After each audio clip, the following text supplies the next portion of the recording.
Existe um Brasil que dá certo. Existem boas ideias e incontáveis iniciativas inovadoras do poder público que servem de inspiração e exemplo. Elas estão em todas as regiões do país. A revista eletrônica Cidades e Negócios conecta ideias e oportunidades. Garante visibilidade às iniciativas positivas e que estão sintonizadas com o desenvolvimento. Queremos conhecer e divulgar ações públicas inovadoras dos municípios, dos estados e da União. Queremos ver o seu projeto aqui. Revista Eletrônica Cidades e Negócios.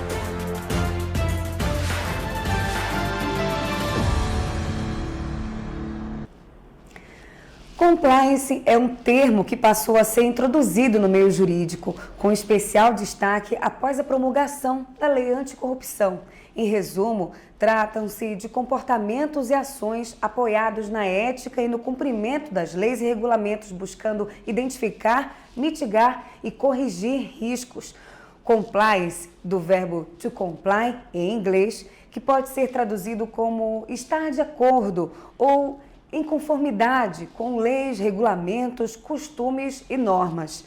Assim, o compliance público poderia ser conceituado como um programa normativo de integridade ou conformidade, elaborado pelos órgãos e entidades da administração pública. E, mais recentemente, a nova Lei de Licitações também tratou do tema. Para conhecer um pouco mais sobre este assunto, vamos conversar com uma especialista, a advogada Marcela Bloch, autora do livro Compliance e Governança Corporativa, que já está na 3ª edição. Ela é pós-graduada em Direito Empresarial, sócia fundadora da Bloch Compliance e também autora de 6 livros na área do direito, com destaque para a obra intitulada Compliance e Governança Corporativa, além de palestrante nacional e internacional. Possui larga experiência na implementação de programas de compliance, de privacidade de dados e de prevenção à lavagem de dinheiro. Doutora Marcela, por que o compliance ganhou tanta relevância na administração pública ultimamente? Bom dia, doutora Marcela. Oi, bom dia. Muitíssimo obrigada pela oportunidade, pela excelente chance de estar aqui compartilhando mais um pouquinho do nosso conhecimento com vocês e com o Brasil todo.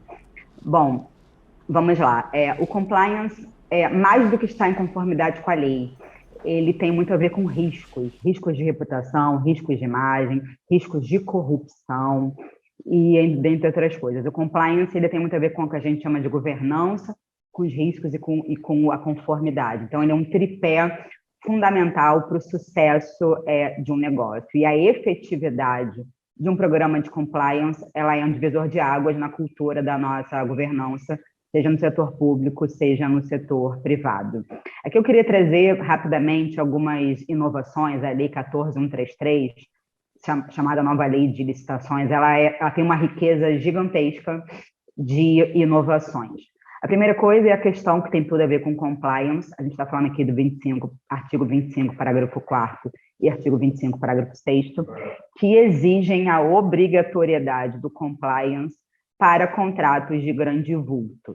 Então, aqui a gente está falando de contratos acima de 200 milhões de reais. Existe uma crítica grande, porque esse valor é muito alto. Para a gente ter uma noção, um pouquinho mais de 1% dos municípios brasileiros tem esse valor para serem contratados. Mas a ideia de se exigir o compliance é uma super inovação. Essa não é a primeira lei que fala do compliance. A gente pode falar da lei, a primeira lei, que foi a do meu estado, do Rio de Janeiro, a 7753. Ela exige que os licitantes na modalidade de concorrência, acima de 180 dias, tenham compliance, para obras e serviços em geral, acima de 1,5 milhão, e para obras e serviços em geral, acima de 650 mil. E daí no que toca à lei do Distrito Federal, exige compliance acima de 5 milhões de reais, lei de Pernambuco, existem também algumas leis do Amazonas que exigem um valor um pouco maior, e etc. E essa lei também é importante dizer que existiram algumas mudanças nas modalidades de licitações. Então, o concurso público continua, o pregão continua, a concorrência continua, mas a tomada de preços e o RDC, eles são retirados. E no lugar entra o que a gente chama de diálogo competitivo. Então, mais uma vez aqui dizendo, o compliance, essa não é a primeira lei que fala do compliance. A primeira lei brasileira, na verdade, é a lei de lavagem de dinheiro, mas a primeira lei anticorrupção é a lei 12846, que exige uma série, a inovação dela, diferente de todos os países do mundo, ela fala muito da fraude à licitação. Justamente por conta da gente ter uma cultura no Brasil, isso é diferente de outros países, de se contratar muito, de se ter muitos contratos administrativos e de se realizar diversas licitações. Então, as multas da lei anticorrupção, elas podem variar até 60 milhões de reais ou até 20% do faturamento global anual da empresa em cada estado. Além disso, a gente também pode falar um pouco da lei anticorrupção, uma das primeiras, americana. Estou falando aqui da Foreign Corruption Practices Act, a FCPA, que tem multas um pouco menores do que as nossas. E a lei reino-unidense, a United Kingdom Bribery Act, tem multas ilimitadas. Mas aqui, repetindo, essa nova lei de licitações ela é de uma fundamental importância, não só para exigir o compliance, como também para fazer esse diferencial competitivo. As empresas que têm compliance, elas ganham na hora de uma licitação. E as que não têm compliance, as que têm infrações administrativas, ou elas implementam um compliance no período de 6 meses, ou elas não podem, mudou um pouco também a questão das fases, né? Você tem que passar pelo julgamento e depois pela habilitação. Muito complexo, realmente. E como você muito bem acabou de explanar logo na nossa primeira pergunta, né? O compliance aparece também na nova lei de licitações e contratos administrativos como obrigatoriedade para as contratações públicas de grande vulto. Isso é um critério de desempate até, como também você acabou de comentar, de propostas durante a concorrência, como circunstâncias atenuantes em sanções administrativas e, por fim, como requisito para reabilitação de empresas impedidas de contratar com o poder público. Qual a importância desse tema em si para ser incluído na lei que trata das licitações e contratos públicos? Vamos lá. Eu queria aqui trazer o Cadastro Nacional de Empresas Punidas, o CNEP, e o SEIS, que é o Cadastro de Empresas Inidôneas e Suspensas. É como se fosse um SERAS, é como se fosse uma lista negra. Então, os fornecedores, os clientes, os demais stakeholders internos e externos que souberem que uma determinada empresa incorreu em uma fraude à licitação, ou entrou numa licitação e houve uma fraude, houve um ilícito, o artigo 5º, né, que a gente chama do elemento do tipo, todas as práticas, os atos ilícitos, administrativos e civis, eles ficam lá guardados nessa lista. Então, a partir do momento em que uma empresa ela é impedida de licitar, e aqui a lei de licitações ela fala no período de 3 anos, a lei do pregão ela fala de 2 anos, a lei anticorrupção fala de 5 anos, isso é de fundamental importância, não só por conta da reputação da empresa. Aqui o compliance ele tem algumas vantagens. Para começar, a limitação da responsabilidade. Então, desde uma empresa, desde a Odebrecht, que entrou em diversas licitações, se um fornecedor dela pagou R$100 de propina, de suborno, isso é um ilícito pela lei anticorrupção, ela responde objetivamente. Então, a empresa que tem o compliance, ela consegue limitar riscos. Além também da questão da sustentabilidade, que está super em voga no país hoje em dia, bem como a questão dos riscos de reputação. Então, uma empresa que passou por uma due diligence, que passou por uma auditoria, que tem código de conduta, que tem canais de denúncia, que passou por todo esse treinamento, por todo esse arcabouço jurídico, por toda essa cultura da integridade, ela certamente está na frente. E se a empresa não tiver compliance, além dela estar um pouco mais desorganizada, além dela já não ter esse passo a passo, o artigo 42 do Decreto 8420, ele é muito claro ao exigir 15 requisitos. Então, os códigos de políticas internos e externos, os controles internos, os processos de riscos periódicos e etc. Então, é de uma fundamental importância. Por colocar o Brasil numa esfera internacional, o Brasil fica mais transparente, como também na questão da governança, dos riscos e da conformidade.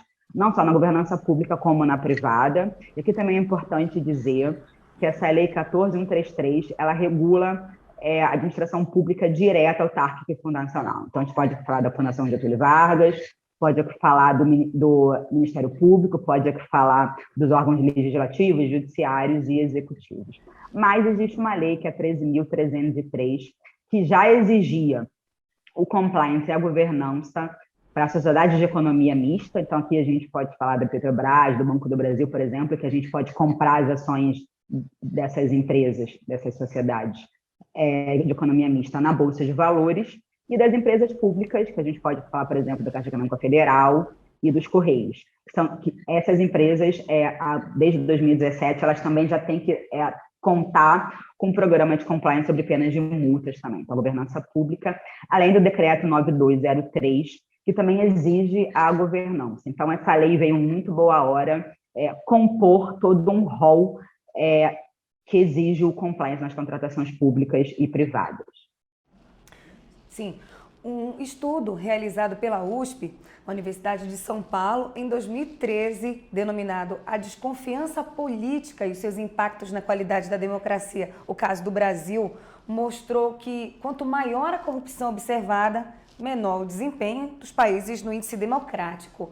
O trabalho mostrou que a corrupção pesa na qualidade do governo. A pergunta é: a abordagem do compliance na legislação brasileira, tanto na lei anticorrupção e mais amplamente na lei de licitação e contratos administrativos, pode ajudar a amenizar o índice de corrupção e, por consequência, reabilitar a confiança da população nos seus agentes públicos? Certamente, excelente pergunta, muito obrigada. Existe um índice de percepção à corrupção, a gente está falando aqui de 180 países que passam por esse índice. E quanto mais transparente for o país, mais investimentos ele recebe, mais limpo o país melhor para o que a gente chama de doing business. Os fornecedores, os clientes, as empresas em geral, eles se sentem mais confortáveis em contratar com países onde não haja corrupção, onde não haja fraude nos contratos administrativos públicos, bem como também nos contratos privados. Então, aqui eu gostaria de trazer uma melhora. De 2012 a 2019, o Brasil foi piorando, mas no último índice de percepção à corrupção de 2020, a gente está em 2021, o Brasil passou de 106º país mais corrupto ou menos transparente para 94º. Então, aqui a gente já pode ver essa melhoria de 12 posições, mas numa escala de 0 a 100, sendo 100 o mais transparente e 0 menos transparente, uma pontuação de transparência e de não corrupção, o Brasil ainda está deixando um pouquinho a desejar, mas ele já melhorou. A nota do Brasil era de 35, agora passou para 38. Não existe nenhum país que tenha 100, o país mais limpo, mais transparente é a Dinamarca, com 85, e o Brasil, sendo um país da América do Sul, da América Latina, também está um pouco abaixo da média. A média era de 40, agora está em 41. Então, o Brasil ainda tem alguns passos, vários passos para serem seguidos, mas a gente já melhorou muito. Então, eu sou muito otimista no que toca à posição do Brasil em rankings, melhorias de rankings de corrupção. E aqui trazendo também um dado importante, em 2019, o último dado, o Brasil perdia mais de 20 bilhões de reais em corrupção. Então, aqui a gente tem que falar não só da educação nas leis, mas como também na educação na nossa casa, na nossa empresa, que a gente chama de walk the talk, ou seja, se o compromisso não vier do tone of the top, do tom do topo, se os nossos chefes, se os nossos pais, se os nossos pares não comprarem essa ideia, não praticarem essa ideia, nada vai acontecer. Mas o Brasil, repito, ele está numa seara muito boa, ele está melhorando não só as leis, como também os arcabouços, os costumes das pessoas e a própria cultura. A Siemens, por exemplo, e a Odebrecht foram empresas que tiveram que pagar. A Odebrecht pagou 1,4 bilhões de dólares perante o Department of Justice norte-americano, e hoje em dia ela é uma empresa muito mais limpa, as pessoas querem muito mais contratá-la, e ela está numa visão, né, muito maior, muito melhor no Brasil. Não só ela já pode ser contratada de novo pela administração pública direta e indireta, como também ela atingiu um outro patamar depois da implementação do programa de efetividade. Existe uma frase que eu adoro, que é o seguinte: if you think compliance is expensive, try non-compliance. Se você acha que o compliance é caro, tente não atendê-lo. Algumas empresas não atenderam e olha o que deu. Então, hoje, o Brasil está numa esfera muito melhor, as empresas estão entendendo mais a importância do compliance, dos riscos e dos controles internos, e isso certamente, consequentemente, está ajudando o país a diminuir riscos de corrupção e de fraudes e outros ilícitos administrativos. Compliance é um tema principal do seu livro, Compliance e Governança Corporativa. Esse passou a ser um conceito extremamente valioso no contexto das empresas privadas no mundo inteiro, como você acabou de mencionar.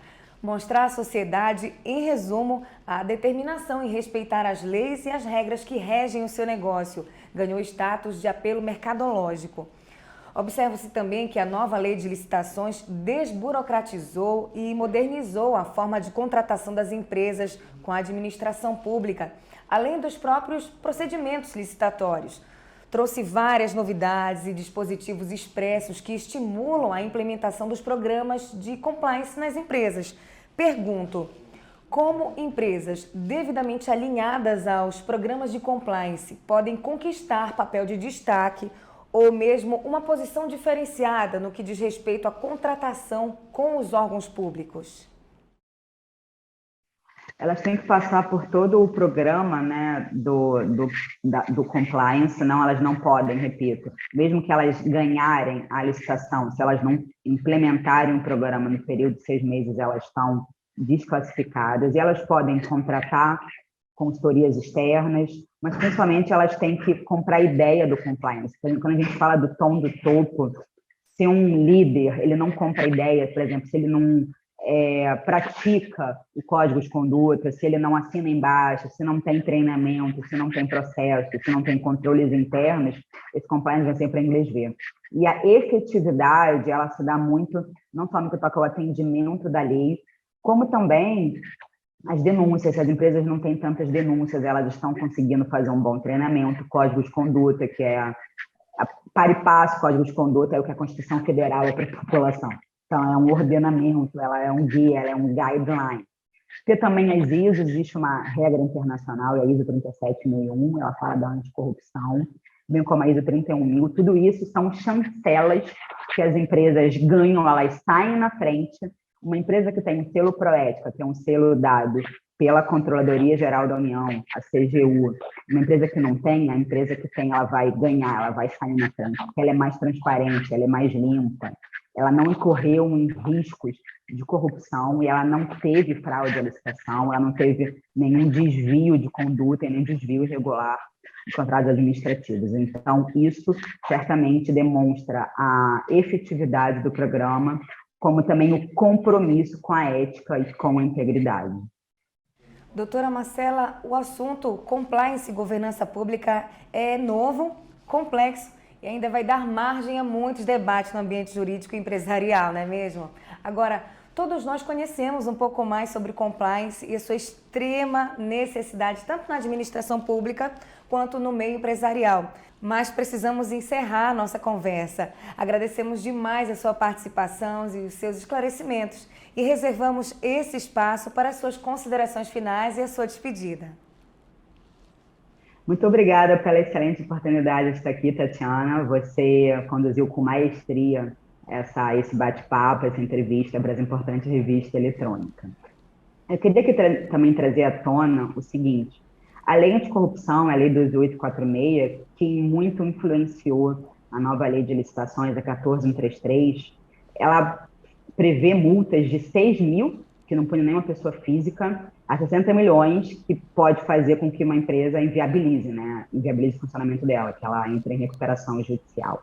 E eu escrevi um artigo chamado Nova Lei Anticorrupção e Compliance, em 2012. Esse artigo ele foi usado como justificativa para o então senador Ronaldo Caiado, hoje em dia governador, porque ele queria mudar, ele queria fazer um projeto de emenda constitucional sugerindo de 1% a 20%, não de 0,1% a 20% as multas, bem como de 60 mil a 60 milhões.